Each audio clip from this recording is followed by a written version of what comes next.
Hello friends, नमस्कार friends. दी books में आपका स्वागत है।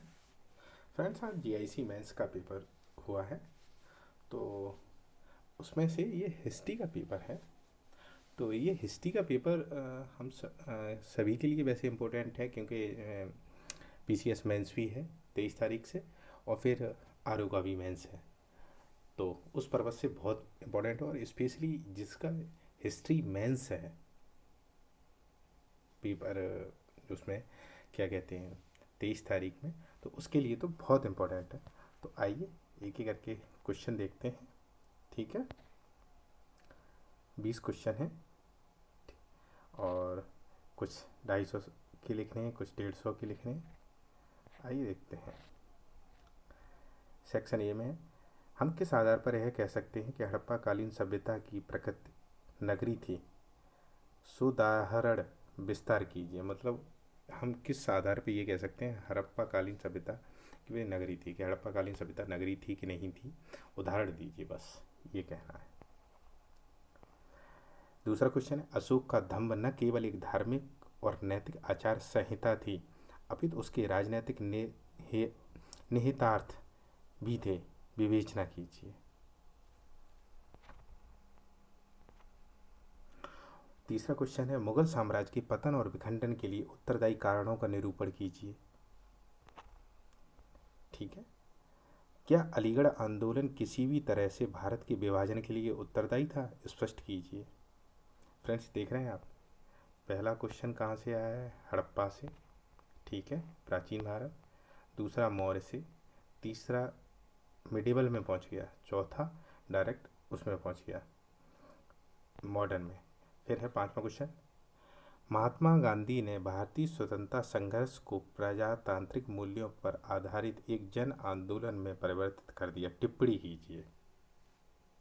ठीक है, 5 में से 2 क्वेश्चन किसके हैं? मॉडर्न इंडिया के। अब आइए सेक्शन बी में।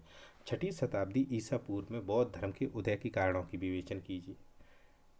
देखिए फ्रेंड्स, फर्स्ट सेक्शन में पूछा था हड़प्पा से, अब इसमें वैदिक छोड़ दिया और बौद्ध से पूछ लिया।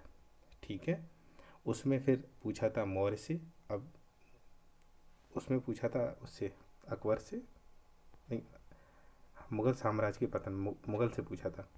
अब इसमें सल्तनत काल से पूछ लिया। शेरशाह सूरी के शासनकाल में भूमि राजस्व व्यवस्था के प्रमुख लक्षणों की विवेचना कीजिए। फिर है, भारतीय स्वतंत्रता आंदोलन के दौरान गर्मपंथियों के उत्कर्ष को समझाइए। राजन चोल की प्रथम उपलब्धियों की विवेचना कीजिए। लॉर्ड कॉर्नवालिस द्वारा किए गए न्यायिक सुधारों के विशिष्ट लक्षणों का परीक्षण कीजिए। सेक्शन सी, उत्तर भारत की ताम पाषाणीय संस्कृतियों की संक्षिप्त व्याख्या कीजिए।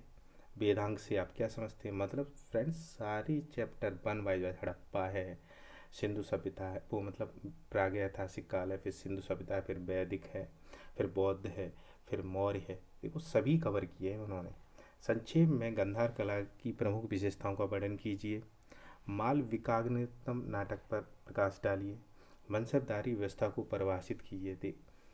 ठीक है, मोहम्मद बिन तुगलक द्वारा उठाए गए किन्हीं 2 विवादित कदमों को निरूपित कीजिए। मराठा सैन्य व्यवस्था के बारे में आप क्या जानते हैं? ठीक है, 1909 अधिनियम के द्वारा लाई गई पृथक निर्वाचन प्रणाली की व्याख्या कीजिए। रास बिहारी बोस के बारे में संक्षिप्त लेख लिखिए। प्रथम पंचवर्षीय योजना के विशिष्ट लक्षणों पर प्रकाश डालिए। फ्रेंड्स, ये थे 20 क्वेश्चन, और यूपीपीसीएस वाले मेंस जिनका हिस्ट्री है, प्लीज़ सारे क्वेश्चन देख लें। इनमें से दो या तीन आपको ज़रूर मिल जाएंगे। मोस्ट इम्पॉर्टेंट आपको ये चीज़ समझ में आ गई होगी कौन कौन से टॉपिक से पूछ रहा है। जैसे मिडेवल से केवल मुगल से पूछा है और शेरशाह सूरी से पूछा है। ठीक है, तो ये ऐसी चीज़ें आपको समझ में आ जाएंगी। तो प्लीज़ इसको करके ज़रूर जाइए।